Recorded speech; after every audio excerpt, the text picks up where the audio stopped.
Hello friends, welcome to my channel. இன்றைக்கி நம்ம இந்த வீடியோவில் கன்னடாவில் ரிலீஸ் ஆன மார்க் படத்தோட ரிவ்யூ தான் பார்க்க போகிறோம். இந்த படத்தோட கதையை பற்றி பார்த்தோம்னா, ஹீரோ சுதீப் வந்து சஸ்பெண்ட் ஆன ஒரு போலீஸ் ஆஃபீஸராக இருக்கார். அப்போது ஒரு நாள் அந்த ஊரில் ஒரு பெரிய சைக்கோ கில்லர் வந்து அந்த ஊரில் இருக்கிற 18 குழந்தைகளை கடத்துகிறான். அதே நேரத்தில் அந்த ஊரில் இருக்கிற சிஎம்மும் இறந்து போயிடுறாங்க. இதுக்கெல்லாம் யார் சம்மந்தப்பட்டிருக்காங்க அப்படின்னு நம்ம ஹீரோ சுதீப் வந்து தேடிக்கிட்டு இருக்காரு. அதுக்கப்புறம் படத்தோட வில்லனான நவீன் சந்திரனோட தம்பி வந்து ஊரை விட்டு ஓடி போயிடுறான் ஒரு பொண்ணோட. அதனால நம்ம நவீன் வந்து என்ன பண்ணுறாருனா, எப்படியாவது அவன் தம்பியை கூப்பிட்டு வந்துடணும் அப்படின்னு சென்னைக்கு கிளம்பி வராரு. இதுக்கு நடுவில் நம்ம ஹீரோக்கும் வில்லனுக்கும் ஒரு சின்ன கிளாஸ் மாதிரி ஒன்று நடக்குது. அதில் எப்படியாவது வில்லன் வந்து ஹீரோவை போட்டு தரணும் அப்படின்னு முடிவு பண்ணுறான். இதுக்கு நடுவில் சிஎம்மோட பையனும் நம்ம ஹீரோவை போட்டு தரணும் அப்படின்னு முடிவு பண்ணுறான். அதுக்கப்புறம் அந்த சைக்கோ கில்லரை எப்படியாவது பிடிச்சி ஆகணும், அந்த 18 குழந்தைகளை எப்படியாவது காப்பாற்றி ஆகணும் அப்படின்னு நம்ம ஹீரோவும் முழு வீச்சாக தேடிக்கிட்டு இருக்காரு.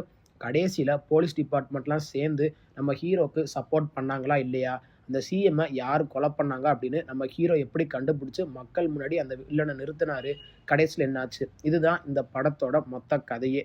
படத்தோட பாசிட்டிவ்னு பார்த்தோம்னா, டைரக்டர் விஜய் கார்த்திகேயா வந்து அவரோட ஒர்க்கை ஓரளவுக்கு நல்லாவே பண்ணியிருக்காரு. எதுக்குன்னா, ஒரு சஸ்பென்ஸ் கிரைம் த்ரில்லரை எப்படி கொண்டு போகணுமோ அதை சூப்பராக கொண்டு போயிருக்காரு.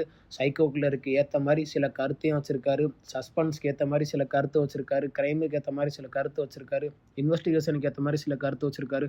4 ஜேர்னலுமே எடுத்து ஒரே கதையாக நம்ம டைரக்டர் சூப்பராக அந்த படத்தில் ப்ரெசென்ட் பண்ணியிருக்காரு.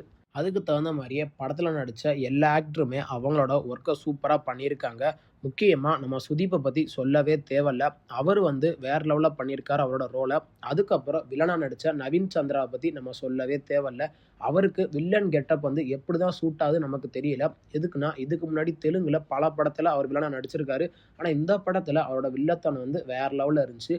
அதுக்கப்புறம் விக்ராந்த், தமிழ், கன்னடா, தெலுங்கு இதிலலாம் நம்ம விக்ராந்தை சூப்பராக கொண்டாடுறாங்க. இப்போ வந்து இவரோட மார்க்கெட் வந்து கொஞ்சம் எக்ஸ்பாண்ட் ஆயிருக்கு அப்படின்னு நம்ம சொல்லியே ஆகலாம்.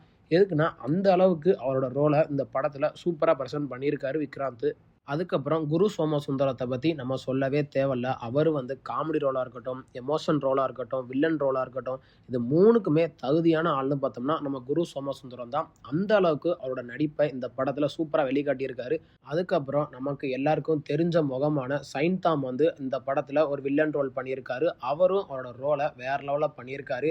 கடைசி கிளைமேக்ஸில் சுதீப் வந்து அவருக்கு ஒரு ஆப்பு வைப்பாரு பாருங்க, அந்த காட்சியெலாம் பார்க்கும்போது தரமாக இருந்துச்சு. அதே மாதிரி படத்தில் யோகி பாபுவும் ஒரு ரோல் பண்ணியிருக்காரு. யோகி பாபு வந்து நம்ம காமெடியாக தான் பார்த்துருப்போம். ஆனால் இந்த படத்தில் என்னமோ ஒரு சின்ன கேங்ஸ்டர் மாதிரி கட்டியிருக்காங்க. அதெல்லாம் பார்க்கும்போது கொஞ்சம் சிரிப்பாக தான் இருந்துச்சு. இருந்தாலும் கடைசி கிளைமேக்ஸில் யோகி பாபு வந்து, நான் வந்து கேங்ஸ்டர்லாம் கிடையாது, நான் வந்து ஒரு காமெடி பீஸ் தான் அப்படின்னு சில காட்சிலாம் வச்சுருப்பாங்க. அதெல்லாம் ஓரளவுக்கு பார்க்குறதுக்கு நல்லாவே இருந்துச்சு. இவங்கெல்லாம் போக இந்த படத்தில் நடித்த மற்ற சைடு கேரக்டர் எல்லாருமே அவங்களோட ரோலை எல்லாருமே நல்லாவே பண்ணியிருக்காங்க. படத்தில் மியூசிக்குன்னு பார்த்தோம்னா, மியூசிக் டைரக்டரை பற்றி நம்ம பாராட்டி ஆகணும். எதுக்குன்னா, இந்த படத்தில் பேக்ரவுண்ட் ஸ்கோர் தான் இந்த படத்துக்கு மிகப்பெரிய பேக் போனாக அமைஞ்சிருக்கு. எதுக்குன்னா, அந்த அளவுக்கு இந்த பேக்ரவுண்ட் ஸ்கோர் வேறு லெவலில் இருந்துச்சு பார்க்குறதுக்கு. அதே மாதிரி கோயிலில் ஒரு சம்பவம் நடக்கும் பாருங்க, அதில் நம்ம சுதீப் ஒரு ஆட்டம் போடுவார். அந்த காட்சி எல்லாமே சூப்பராக இருந்துச்சு. அதே மாதிரி ஆக்ஷனுக்கு ஏற்ற மாதிரி அந்த பிஜிஎம்மையும் போட்டிருக்காரு மியூசிக் டைரக்டர். இந்த படத்துக்கு மிகப்பெரிய பேக் போனாக அமைஞ்சதே நம்ம மியூசிக் டைரக்டர் தான்.